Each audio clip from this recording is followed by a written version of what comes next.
आइए ज़बरदस्त स्टोरी सुनाता हूँ। ईश्वर अच्छा ही करता है। अकबर बीरबल की कहानी है। बीरबल एक ईमानदार तथा धर्मप्रिय व्यक्ति था। वह प्रतिदिन ईश्वर की आराधना बिना कुछ नहीं करता था। उससे उसे नैतिक व मानसिक बल प्राप्त होता था। वह अक्सर कहा करता था कि ईश्वर जो भी करते हैं मनुष्य के भले के लिए ही करते हैं। कभी कभी हमें ऐसा लगता है कि ईश्वर हम पर कृपा दृष्टि नहीं रखते, लेकिन ऐसा होता नहीं। कभी कभी तो उसके वरदान को भी लोग शाप समझने की भूल कर बैठते हैं। वह हमको थोड़ी पीड़ा इसलिए देता है ताकि हम बड़ी से बड़ी पीड़ा से बच सके। एक दरबारी को बीरबल की ऐसी बातें पसंद न आती थी। एक दिन वही दरबारी दरबार में बीरबल को संबोधित करता हुआ बोला, देखो ईश्वर ने मेरे साथ क्या किया। कल शाम को जब मैं जानवरों के लिए चारा काट रहा था तो अचानक मेरी छोटी उंगली कट गई। क्या अब भी तुम यही कहोगे कि ईश्वर ने मेरे लिए अच्छा किया है? कुछ देर चुप रहने के बाद बोला बीरबल, मेरा अब भी यही विश्वास है कि क्योंकि ईश्वर जो भी कुछ करता है मनुष्य के भले के लिए ही करता है। सुनकर वही दरबारी नाराज हो गया कि मेरा तो उंगली कट गई और बीरबल को इससे भी अच्छाई नजर आ रही है। मेरी पीड़ा तो जैसे कुछ भी नहीं। कुछ अन्य दरबारी भी उसके सुर में सुर मिलाने लगे। तभी बीच में हस्तक्षेप करते हुए बादशाह अकबर को बोले, बीरबल, हम भी अल्लाह के ऊपर भरोसा रखते हैं, लेकिन यहाँ तुम्हारी बात से सहमत नहीं। इस दरबारी के मामले में ऐसी कोई बात नहीं दिखाई देती जिसके लिए उसकी तारीफ की जाए।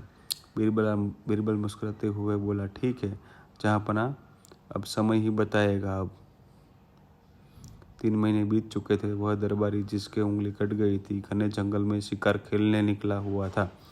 एक हिरण का पीछा करते हुए वह भटक कर आदिवासियों के हाथ में जा पड़ा। वे आदिवासी अपने देवता को प्रसन्न करने के लिए मानव बलि में विश्वास रखते थे।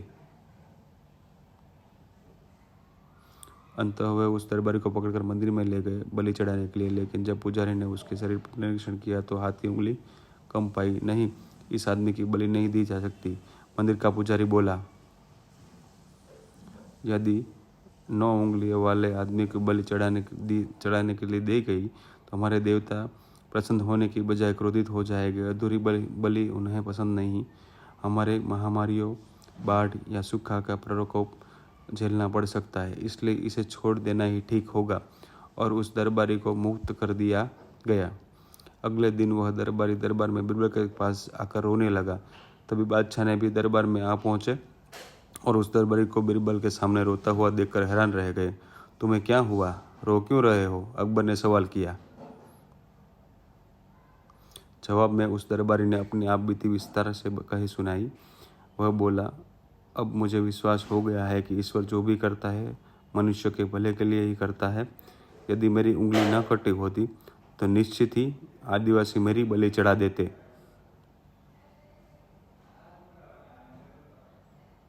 इसलिए मैं रो रहा हूँ, लेकिन यह आंसू खुशी के हैं।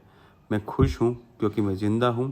बीरबल के ईश्वर पर विश्वास को संदेह की दृष्टि से मैं देखना मेरी भूल थी। अकबर ने मंद मंद मुस्कुराते हुए दरबारियों की ओर देखा जो सिर झुकाए चुपचाप सामने खड़े थे। अकबर को गर्व महसूस हो रहा था कि बीरबल जैसा बुद्धिमान उसके दरबारियों में से एक है। अगर आपको स्टोरी अच्छी लगी हो तो लाइक, सब्सक्राइब, शेयर ज़रूर कीजिए और आगे स्टोरी सुनने के लिए हमारा चैनल सब्सक्राइब कर लीजिए। Thank you.